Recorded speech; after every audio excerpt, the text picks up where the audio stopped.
اے محبوب میں نے آپ کو ساری کائنات میں رحمت بنا کر بھیجا. جب سرکار اعلیٰ حضرت دیکھتے ہیں کہ اللہ تبارک و تعالیٰ اپنے محبوب سے اتنی محبت کرتا ہے کہ اپنے محبوب کی محبت میں قرآن پاک میں ارشاد فرما رہا ہے یا ایھا الذین آمنوا یقاتلون فی سبیل اللہ. سرکار اعلیٰ حضرت دیکھتے ہیں کہ اللہ تبارک و تعالیٰ اپنے محبوب سے اتنی محبت کرتا ہے کہ اپنے محبوب کی محبت میں قرآن پاک میں ارشاد فرما رہا ہے ان اللہ و ملائکتہ یصلون علی النبی یا ایھا الذین آمنوا صلوا علیہ وسلموا تسلیما. جب سرکار اعلیٰ حضرت دیکھتے ہیں کہ اللہ تبارک و تعالیٰ اپنے محبوب سے اتنی محبت کرتا ہے اتنی محبت کرتا ہے اتنی محبت کرتا ہے کہ اپنے محبوب کی محبت میں پورا قرآن پاک نازل فرما دے رہا ہے. جب سرکار اعلیٰ حضرت دیکھتے ہیں کہ اللہ تبارک و تعالیٰ اپنے محبوب سے اتنی محبت کرتا ہے کہ اپنے محبوب کی محبت میں پورا کلام پاک نازل فرما رہا ہے. جب سرکار اعلیٰ حضرت دیکھتے ہیں کہ اللہ تبارک و تعالیٰ اپنے محبوب سے اتنی محبت کر رہا ہے کہ اپنے محبوب کے صدقے میں پوری دنیا کو وجود بخش رہا ہے. اپنے محبوب کے صدقے میں ہر ذرے ذرے کو وجود بخش رہا ہے. تبھی تو سرکار اعلیٰ حضرت امام احمد رضا خان فضل بریلوی اپنی محبت کا ثبوت دیتے ہوئے خدا کی محبت کو دیکھتے ہوئے اپنی محبت کا اپنی غلامی کا ثبوت دیتے ہوئے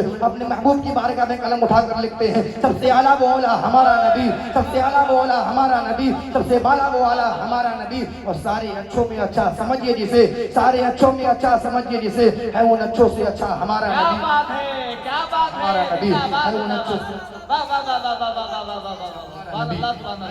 سے اچھا ہمارا نبی. حضرات ماشاءاللہ ماشاءاللہ حضور, واہ واہ واہ واہ واہ,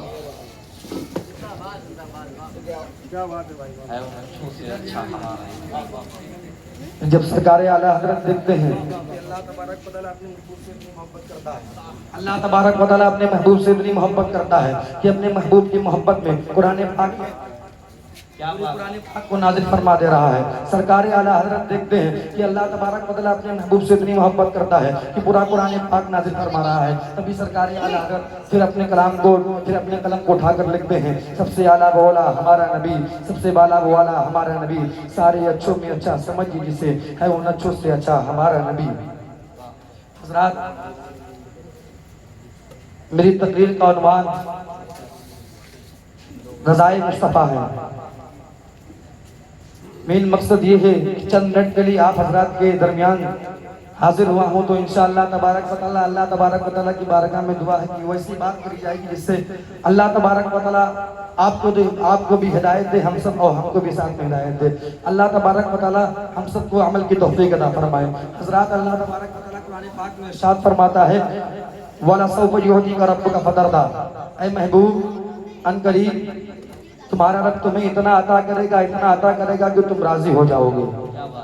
آئیے تاریخ معلوم کی جائے تو پتہ چلتا ہے حضرت آدم علیہ السلام دنیا میں تشریف لائے تو ان کے دل میں ہی تمنا مچلتی رہی کہ اللہ تبارک و تعالیٰ مجھ سے راضی ہو جائے.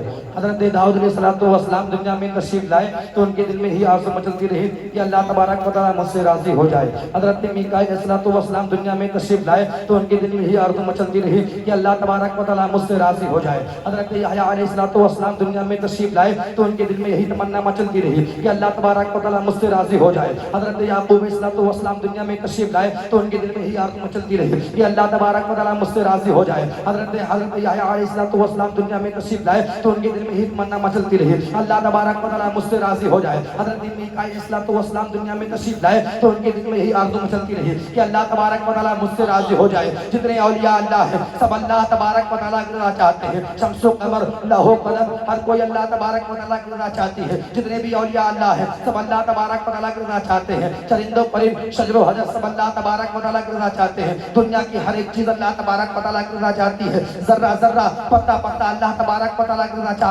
چاہتی ہے. لیکن اللہ تبارک و تعالیٰ کس کی رضا چاہتا ہے؟ جب اللہ تبارک و تعالیٰ کس کی رضا چاہتا ہے؟ اللہ تبارک و تعالیٰ اپنے حبیب احمد مصطفیٰ محمد مصطفیٰ صلی اللہ تعالیٰ علیہ وسلم کی رضا چاہتا ہے. جب علامہ اقبال دیکھتے کیا ہے کہ اللہ تبارک و تعالیٰ اپنے محبوب کی رضا چاہتا ہے تو علامہ اقبال بھی اپنے قلم کو اٹھا کر کیا خود لکھتے ہیں خدا کی رضا چاہتے ہیں دو عالم, خدا کی رضا چاہتے ہیں دو عالم, خدا چاہتا ہے رضائے محمد, خدا چاہتا ہے رضائے محمد. نعرہ تکبیر, نعرہ رسالت, مذہب اسلام, شوکت اسلام, عظمت اسلام, محفل آقا حسین. جب علامہ اقبال دیکھتے ہیں کہ اللہ تبارک و تعالیٰ کی رضا چاہتا ہے، اللہ تبارک و تعالیٰ تو اپنے محبوب کی رضا چاہتا ہے، تو علامہ اقبال پھر اپنے قلم کو اٹھا کر لکھتے ہیں، خدا کی رضا چاہتے ہیں دو عالم، خدا کی رضا چاہتے ہیں دو عالم، خدا چاہتا ہے رضائے محمد، خدا چاہتا ہے رضائے محمد۔ حضرات تھوڑی دیر سے گفتگو سے ہٹ کر دنیاوی مسائل پہ بات کرنا چاہتا ہوں۔ بات دراصل یہ ہے کہ انسان جب اگر اللہ کو راضی کرنا ہے تو پہلے اس کے محبوب کو راضی کرنا ہوگا۔ اب اس کے محبوب کو راضی کیا کیسے جائے؟ حضرات تھوڑی دیر کے لیے موضوع سے ہٹ کر دنیا کے موضوع پر آنا چاہتا ہوں۔ اگر شوہر بیوی کو چاہتا ہے، اگر شوہر بیوی کو راضی کرنا چاہتا ہے تو وہی کام کرتا ہے جس سے بیوی راضی ہو جائے۔ اگر بیٹا باپ کو چاہتا ہے تو وہی کام کرتا ہے جس سے باپ راضی ہو جائے۔ اگر بیٹی ماں کو چاہتی ہے تو وہی کام کرتی ہے جس سے ماں راضی ہو جائے۔ اگر بھائی بہن کو چاہتا ہے تو وہی کام کرتا ہے جس سے بہن راضی ہو جائے۔ بہن بھائی کو چاہتی ہے تو وہی کام کرتی ہے جس سے بھائی راضی ہو جائے۔ حضرات جب دنیا کے لوگوں کا یہ عالم ہے کہ اپنی دنیا کی محبت کے لیے، دنیا میں چاہنے والوں کے لیے وہ چیز کرتے ہیں جس سے ان کا محبوب راضی ہو جائے، دنیا کا محبوب راضی ہو جائے، تو ہم تو اس محبوب کے چاہنے والے ہیں، ہم تو اس محبوب کے ماننے والے ہیں جس کے صدقے میں اللہ تبارک و تعالیٰ نے پوری دنیا کو وجود بخشا ہے، جس کے صدقے میں ذرہ ذرہ بنا ہے، جس کے صدقے میں ہر ایک چیز بنی ہے۔ تو اللہ تبارک و تعالیٰ اسی لیے اپنے کلام پاک میں ارشاد فرماتا ہے وَلَا سَوْفَ يُعْطِيكَ رَبُّكَ فَتَرْضَىٰ، اے بندو اگر مجھے رہا ہے محبوب ان قریب آپ کا رب آپ کو اتنا عطا کرے گا کہ آپ راضی ہو جائیں گے۔ حضرات معلوم یہ چلا اگر اللہ کو راضی کرنا ہے تو اس کے محبوب کو راضی کیا جائے۔ اب اس کے محبوب کو راضی کیسے کیا جائے؟ اس کے محبوب کو راضی کرنے کا طریقہ کیا ہے؟ سب سے آسان طریقہ، سب سے بہتر طریقہ اہل بیت سے محبت کیا جائے، اہل بیت کی تعظیم کیا جائے، اہل بیت کی تعظیم و توقیر کیا جائے۔ اہل بیت کون ہوتے ہیں؟ اہل بیت وہ ہوتے ہیں جو نبی رسول اللہ صلی اللہ علیہ وسلم کی آل پاک سے ہوتے ہیں۔ اہل بیت وہ ہوتے ہیں جو رسول اللہ کی نسل مبارک سے ہوتے ہیں۔ اہل بیت وہ ہوتے ہیں جو رسول اللہ کی اولاد ہوتے ہیں۔ حضرات ایک بار کا واقعہ ہے، اہل بیت کی عظمت میں بس ایک چھوٹا سا واقعہ بیان کر میں اپنی جگہ لے لوں گا۔ حضرات اہل بیت ایک بار کا واقعہ ہے کہ علامہ کاشف بحیرہ ایک سید زادے کو پڑھا رہے تھے۔ بہت بڑے بزرگ گزرے ہیں، علامہ کاشف بحیرہ ایک سید زادے کو پڑھا رہے تھے۔ سید زادے کو پڑھاتے انہیں غصہ آیا۔ سید زادے نے کچھ غلطیاں کی اپنی پڑھائی کے درمیان، تو سید زادے کو ایک تماچا مار دیا۔ پھر علامہ اقبال اس واقعے کو یہیں روک کر سید کی عظمت پر کیا خوب لکھتے ہیں، اگر آپ کے درمیان سید حاضر ہو جائے تو آپ اس سید زادے کی اتنی عزت کریں جس طرح آپ کے جسم میں سر کا مقام ہے اس طرح اپنی محفل میں آپ سید زادے کو مقام دیں۔ جس طرح آپ کے جسم میں سر کا مقام ہے اس طرح آپ اپنی محفل میں سید زادے کو مقام دیں۔ اگر سید زادہ پیچھے کھڑا ہو تو اسے آگے کر دے، اگر رسول اللہ کا نواسا، اگر رسول اللہ کی آل پیچھے کھڑی ہو تو اسے آگے کر دے۔ حضرات علامہ کاشف بحیرہ یہ بھی فرماتے ہیں کہ سید زادہ اگر آپ نے اپنی بیٹی کے لیے پورا انتظام کر لیا ہے، شادی کا انتظام کر لیا ہے، جہیز کا انتظام کر لیا ہے، ہر چیز کا انتظام کر لیا ہے، لیکن آپ کی بیٹی کے لیے کوئی جائز بہتر رشتہ نہیں آ رہا ہے، کوئی بہتر رشتہ نہیں آ رہا ہے، اتنے میں ایک غریب سید زادہ اگر آپ کی بیٹی کے لیے رشتہ بھیج دے، اگر آپ کی بیٹی کے رشتہ بھیج دے تو اس رشتے کو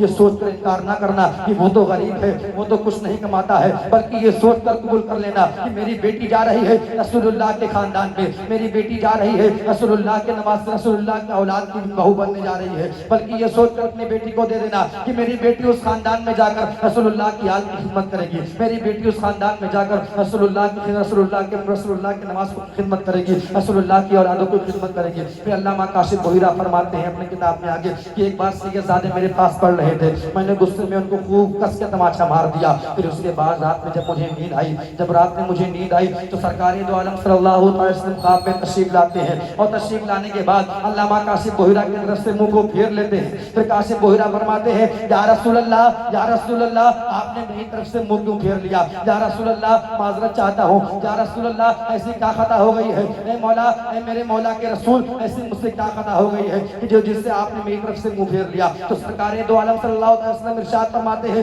اے کاشف تو مجھے مارتا کیوں ہے؟ اے کاشف تو مجھے مارتا کیوں ہے؟ تو علامہ کاشف فرماتے ہیں یا رسول اللہ، بھائی سوچنے کا مقام ہے۔ علامہ کاشف فرماتے ہیں یا رسول اللہ میں آپ کو کیسے مار سکتا ہوں؟ میری کیا مجال کہ میں آپ کو مار سکتا ہوں؟ میں تو ایک ادنا سا غلام ہوں، آپ کے در کا غلام ہوں، آپ کے خاندان کا غلام ہوں، آپ کی غلامی سے میرا ہر کام بنتا ہے، آپ کے دیے سے میرا خاندان پلتا ہے۔ اس پر علامہ کاشف بحیرہ فرماتے ہیں یا رسول اللہ میں آپ کو کیسے مار سکتا ہوں؟ ہوں یا رسول اللہ آپ نے میری طرف سے منہ کیوں پھیر لیا؟ پھر علامہ کاشف فرماتے ہیں اے کاشف سرکار فرماتے ہیں اے کاشف تم مجھے مارتا کیوں ہے؟ سرکار فرماتے ہیں یا رسول اللہ مجھ سے کیا خطا ہو گئی ہے مجھے بتا دے یا رسول اللہ، اس